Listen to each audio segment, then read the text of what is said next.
حضرت عائشہ رضی اللہ تعالی عنہا فرماتی ہیں کہ میں نہیں چاہتی تھی کہ میرے والد امامت کریں. حضرت حفصہ کو آمادہ کیا کہ تم نبی کریم صلی اللہ علیہ وسلم سے عرض کرو کہ عمر نماز پڑھائیں. حضرت عمر نماز پڑھائیں. کسی نے کہا تو حضور نے فرمایا مرو ابا بکر فلیصلی بالناس، کہ ابو بکر کو حکم دو کہ وہ میری غمزدہ امت کو نماز پڑھائیں. اور ایک جملہ حضور نے اور بھی فرمایا. تو حضرت ابو بکر نے حضور کی حیات میں اور سکرات کی جو کیفیت تھی ان دنوں میں کئی نمازیں مسلسل پڑھائی. ورنہ امامت مقام نبوت ہے. اگر نبی موجود ہے تو اس مصلی پر کسی اور کو کھڑے ہونے کا حق نہیں. اور امام پوری مسجد کے نمازیوں کا ذمہ دار ہوتا ہے.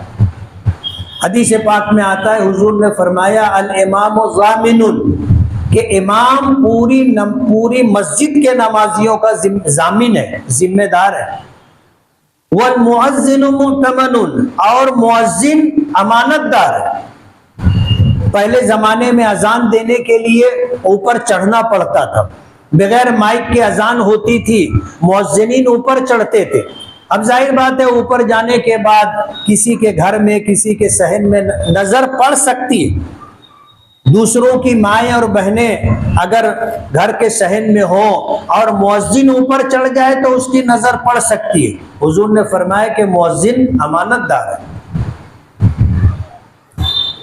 28 سال کی امامت کوئی معمولی خدمت نہیں ہے.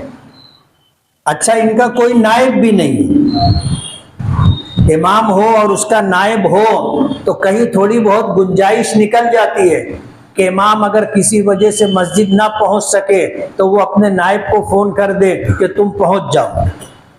ان کا کوئی نائب بھی نہیں تھا. یہ 28 سال سے پابندی سے بچوں کو 5 وقت کی نماز پڑھا رہے ہیں. اب مجھے کسی بتانے والے نے بتایا کہ مدرسے کی طرف سے ان کو ماہانہ تنخواہ اس کی 500 روپیہ دی جاتی تھی. ابھی 1000 ہوئی ہے.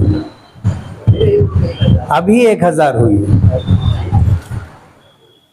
آپ سوچو تو صحیح، ہم اپنے امام کو کیا دے رہے ہیں. میں تو اپنے مجلس ابنائے قدیم کے تمام ان حضرات کو جنہوں نے ان کو عمرے پر بھیجنے کا پروگرام ترتیب دیا بہت بہت مبارکباد دیتا ہوں. ہمارے شہر میں کم سے کم یہ سلسلہ تو شروع ہوا کہ اس لائن سے بھی لوگوں کا استقبال ہونا چاہیے اور اس لائن سے بھی لوگوں کی حوصلہ افزائی کہو اور کچھ خدمت ہونی چاہیے.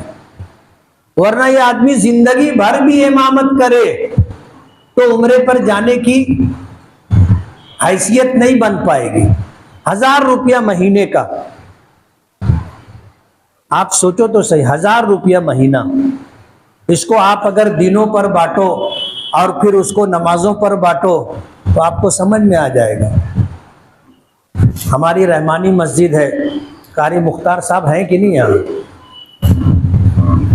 قاری مختار ملی صاحب رحمانی مسجد میں امامت کرتے تھے. ان کی ماہانہ تنخواہ 300 روپیہ تھی.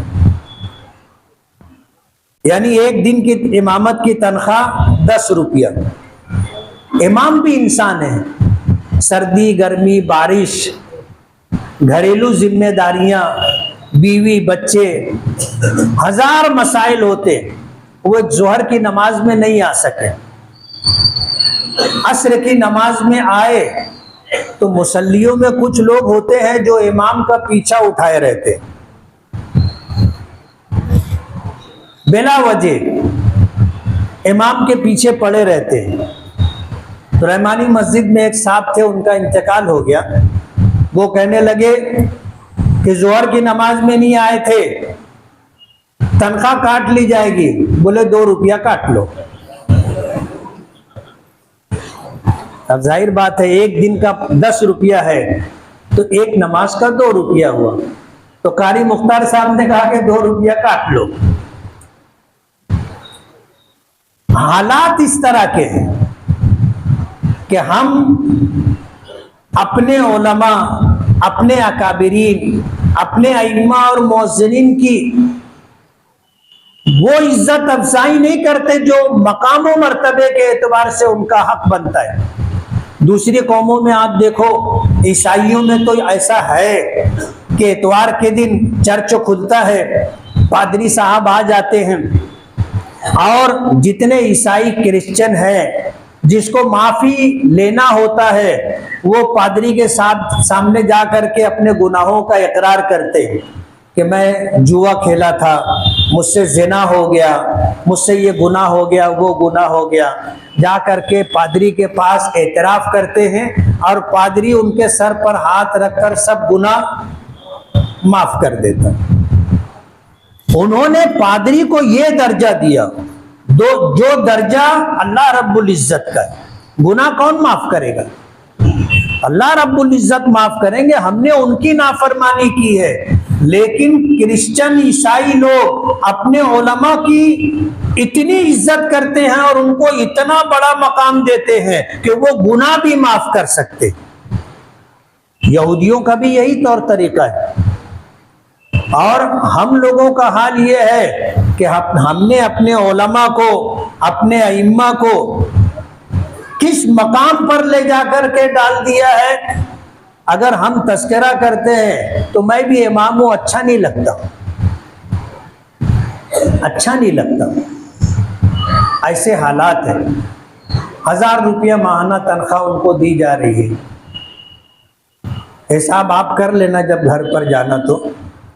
اب ظاہر بات ہے اگر یہ کام آج مجلس ابنائے قدیم نے کیا ہے کہ ان کو عمرے پر بھیج رہے، صرف مولانا جا رہے ہیں یا اہلیہ بھی ہے؟ ماشاءاللہ اہلیہ بھی جا رہی ہے۔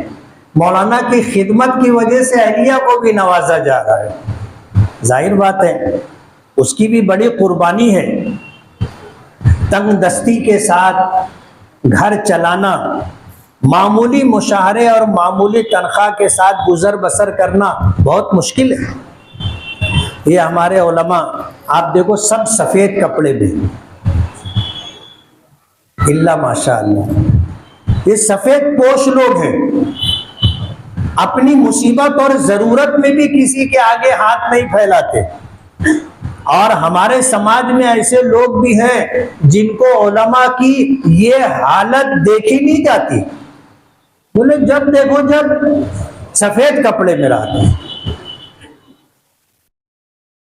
یہ ہمارے سماج کی حالت ہے، میں نے اپنے کانوں سے یہ بات سنی ہے اس لیے بول رہا ہوں۔ تو مجلس ابنائے قدیم نے عمرے پر ان دونوں میاں بیوی کو بھیجنے کا فیصلہ کیا، بہت بہت مبارکباد۔ کہتے ہیں نا کہ چراغ سے چراغ جلتا ہے، آپ کے اس عمل کی وجہ سے لوگوں کو ترغیب ہوگی اور لوگ بھی انشاءاللہ علماء کی اس طرح کی خدمت کو قدر کی نگاہوں سے دیکھیں گے اور اس کے لیے کچھ نہ کچھ اس طرح کا پروگرام بنائیں گے۔ اللہ کے گھر پر جانے کی کس کی چاہت نہیں؟ غریب سے غریب آدمی اگر دل میں ایمان ہے تو اس کی چاہت یہ ہوتی ہے کہ اللہ تعالیٰ اپنا گھر اور اپنے محبوب نبی کا در دکھا دے۔ لوگ تڑپ کر بولتے کہ اللہ ایک مرتبہ بلا لے، ایک مرتبہ بلا لے، ان گنہگار آنکھوں سے تیرا گھر دیکھ لوں اور تیرے نبی کا در دیکھ لوں۔ ہر ایمان والے کی تمنا ہوتی ہے۔ میں سفر حج پہ جا رہا تھا، حضرت مولانا یاسین ملی رحمت اللہ علیہ ہمارے دارالعلوم دیوبند دارالعلوم محمدیہ کے استاذ تھے۔ وہ آئے، بولے میں ایک نظم لکھ کے آیا ہوں، پڑھنا چاہتا ہوں۔ میں نے کہا کہاں یہ سب لے کے آئے؟ بارات نکلتی ہے تو صحرا پڑھنا، اب حاجی حج پہ جانے لگا تو نظم پڑھنا۔ بولے نہیں میں لکھ کے آیا ہوں، میں پڑھوں گا۔ میں نے پڑھ لو۔ ان کا ایک شعر آج تک میں بھولا نہیں، اور میں ان کے لیے دعا کرتا تھا کہ اللہ تعالیٰ ان کو حج کی سعادت عطا فرمائے۔ جو انہوں نے نظم پڑھی تھی اس میں ایک شعر تھا، کسک آرزو حسرت و غم نہ پوچھو، کسک آرزو حسرت و غم نہ پوچھو، چلے جاتے ہو تم رہ جاتے ہیں ہم۔ میں ان کے لیے دعا کرتا تھا کہ اللہ تعالیٰ ان کو حج کی سعادت عطا فرمائے، اللہ نے ان کو حج کا موقع عطا فرمائے۔ آپ سوچئے، آزاد انور صاحب آپ شاعر ہیں، آپ سمجھ سکتے ہیں، کسک آرزو حسرت و غم نہ پوچھو، چلے جاتے ہو تم رہ جاتے ہیں ہم۔ ہر ایک کی تمنا ہوتی ہے، پتہ نہیں مولانا کلیم صاحب نے بھی اللہ سے مانگا ہوگا، اللہ سے مانگا ہوگا، اور اللہ نے ان کے ساتھیوں کے دلوں میں یہ بات ڈال دی کہ ایسا پروگرام بنانا چاہیے، اور پھر کچھ لوگوں نے مل کر کے اپنے طور پر یہ انتظام کیا، اور آج اگلے ہفتے میں اتوار کے دن مولانا کی روانگی ہے۔ آپ نے ان کے عمرے کا انتظام تو کر دیا، خرچہ بھی لگتا ہے، ہو گیا ہے، خرچہ بھی لگتا ہے۔ اور میں اس لیے بول رہا ہوں کہ میں جب پہلے سفر پہ جا رہا تھا پہلی مرتبہ، تو میرے پاس یہاں یعنی جو خرچہ تھا راستے کا کرایہ یہ اور وہ سب انتظام ہو گیا تھا، لیکن اس دوران وہاں رہتے ہوئے جیب خرچ نہیں تھا میرے پاس، اور مالیگاؤں سے بمبئی جانے کا کرایہ نہیں تھا۔ اللہ مغفرت فرمائے، ہمارے شکیل 762 کی ان کی ٹرک تھی، نمبر تھا 762، وہ اپنی ٹرک پر مجھ کو بمبئی لے گئے تھے اور رکشے سے ایئرپورٹ تک پہنچایا تھا۔ اس لیے مجھے احساس ہے کہ اب یہ جا تو رہے ہیں، جو 15-20 دن وہاں رہیں گے خرچہ بھی لگے گا۔ اور مجھے کسی نے بتایا کہ 28 سال کی جو ان کی خدمت ہے عمرے کے ساتھ، ان کو 28,000 روپے کا خرچہ بھی دیا جائے گا۔ بہت بہت مبارکباد۔ مالیگاؤں شہر میں یہ سلسلہ شروع ہونا چاہیے۔ حج کے مسائل میں آتا ہے کہ آدمی جب حج بدل کروائے تو حج بدل میں کسی عالم کو اور ایسے شخص کو حج بدل کے لیے بھیجنا چاہیے کہ وہ عالم اپنا حج کر چکا۔ ہمارے ہاں کوئی بھیجتا نہیں، خود ہی چلے جاتے ہیں۔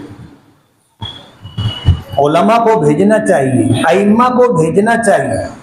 دوسرے بڑے شہروں میں یہ رواج ہے کہ لوگ حج بدل کے لیے علماء کو، ائمہ کو بھیجتے ہیں۔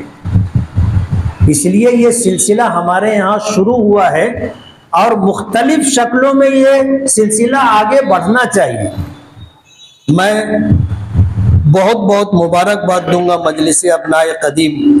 ابھی صبح ایک پروگرام تھا مجلس ابنائے قدیم بیت العلوم، وہاں میں نے ان سے یہ بات کہی کہ ہر ایک کی یونین ہوتی ہے، حمال کی یونین، رج بھر کی یونین،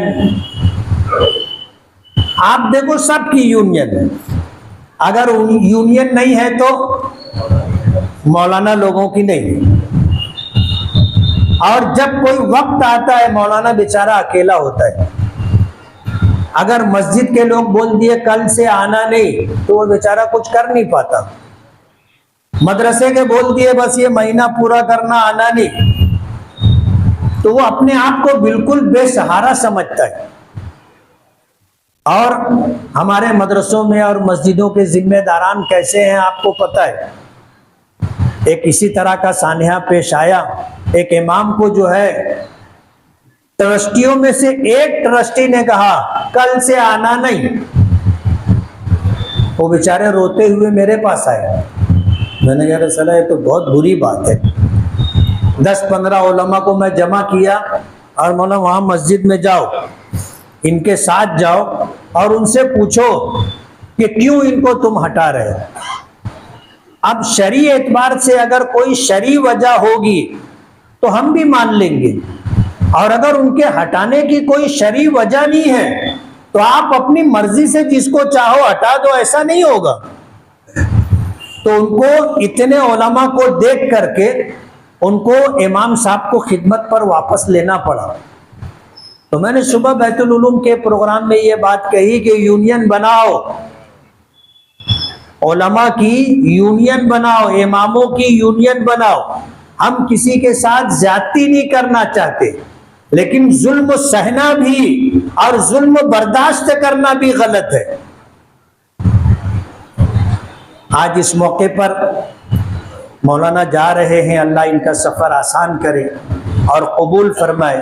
اور میں مجلس ابنائے قدیم اور اسی طرح دیگر جو مدارس میں ابنائے قدیم کی تنظیم ہے ان سے یہ گزارش کروں گا کہ اپنی خدمت کا دائرہ تھوڑا بڑا کریں. بیت العلوم کے لوگوں نے ہر ایک کے ذمے ایک رقم طے کی کہ ماہانہ ہم 50 روپیہ اس تنظیم کو دیں. وجہ اس کی یہ ہے کہ ہمارے جو ائمہ ہیں، علماء ہیں، اگر کبھی ان پر کوئی برا وقت آیا تو ان کو کسی کے سامنے ہاتھ نہ پھیلانا پڑے. ہمارے پاس جو پیسہ جمع ہوگا ہم اس سے ان کا تعاون کریں گے. تو یہ شکل ہونی چاہیے.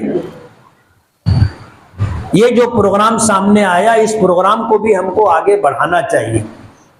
میں سب سے پہلے اس لیے کھڑا ہو گیا کہ میری ایک میٹنگ، کچھ باہر کے لوگ آئے ہیں، ان کے ساتھ میٹنگ ہے، اس لیے میں نے گزارش کی تھی کہ میں آؤں گا، مجھے آپ جلدی چھٹی دے دینا تاکہ آپ کی بھی پروگرام، آپ کے پروگرام میں میری شرکت بھی ہو جائے اور میرا کام بھی ہو جائے، رکے نہ.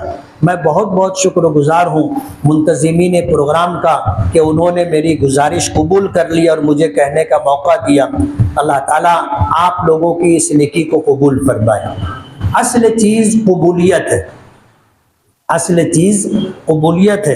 حضرت ابراہیم علیہ نبینا علیہ السلام نے جب بیت اللہ کی بنیاد رکھی تھی تو اللہ سے دعا کی تھی، ربنا تقبل منا انک انت السمیع العلیم وَأَرِنَا مَنَاسِكَنَا وَتُبْ عَلَيْنَا إِنَّكَ أَنْتَ التَّوَّابُ الرَّحِيمُ. کہ ہمارے پروردگار ہم سے یہ نیکی قبول فرما لے اور ہمیں حج کرنے کا طور طریقہ سکھا دے اور ہماری توبہ قبول کر لے. بے شک آپ بہت توبہ قبول کرنے والے ہیں اور بہت مہربان ہیں. تو اصل چیز قبولیت ہے، اصل چیز قبولیت ہے. عمل چھوٹا ہو، عمل بڑا ہو، اگر اللہ کی بارگاہ میں قبول ہو گیا تو نجات ہے، ورنہ وہ عمل منہ پر مار دیا جاتا ہے. اللہ بے نیاز ہے. اس لیے دعا ہے کہ اللہ تعالیٰ آپ کے اس عمل کو شرف قبولیت عطا فرمائے اور جن امیدوں کے ساتھ، توقعات کے ساتھ آپ نے یہ فیصلہ لیا ہے، اللہ تعالیٰ اپنے فضل و کرم سے اسے پورا فرما دیں. وآخر دعوانا الحمد للہ رب العالمین.